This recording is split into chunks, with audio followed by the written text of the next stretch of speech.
गणपती बाप्पा मोरया. आमचं मंडळ आमचा पप्पा. आता आपल्या गणेश मंडळाचं वैशिष्ट्य दाखवा. AI न्यूज चॅनलवर संपर्क करा 94 21 64 81 82.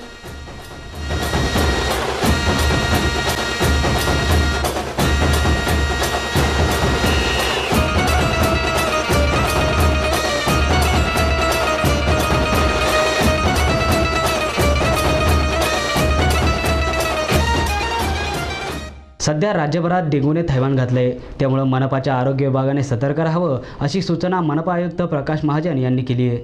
संपूर्ण राज्यात सध्या डेंग्यूने थैमान घातलं, त्यामुळे औरंगाबादमधील महानगरपालिका आरोग्य विभाग सतर्क राहावे अशा सूचना मनपा आयुक्त प्रकाश महाजन यांनी दिल्या.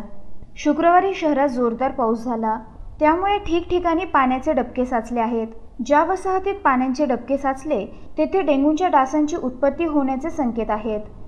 1 ते 10 सप्टेंबर या 10 दिवसांमध्ये 12 डेंग्यूचे संशयित आढळले आहेत. यापैकी रामनगर, सुराणानगर, मुकुंदवाडी, चिकलठाणा या भागात हे प्रमाण अधिक आहे. त्यामुळे महानगरपालिका आरोग्य विभागालाही सतर्क राहण्याचा इशारा देण्यात आला आहे. मनपा आयुक्त प्रकाश महाजन यांनी आरोग्य विभागाला डेंग्यूसह शहरात 7 रोग पसरणार नाहीत याची विशेष काळजी घेण्याच्या सूचना केल्या आहेत. तसेच डेंग्यू नियंत्रणासाठी आणि डासांचा प्रादुर्भाव रोखण्यासाठी आवश्यक उपाययोजना करणे तसेच शहराच्या आरोग्य विभागाला यंत्रणेचा आढावा घेण्यासाठी सोमवारी विशेष बैठक घेण्याचा निर्णय त्यांनी घेतला आहे.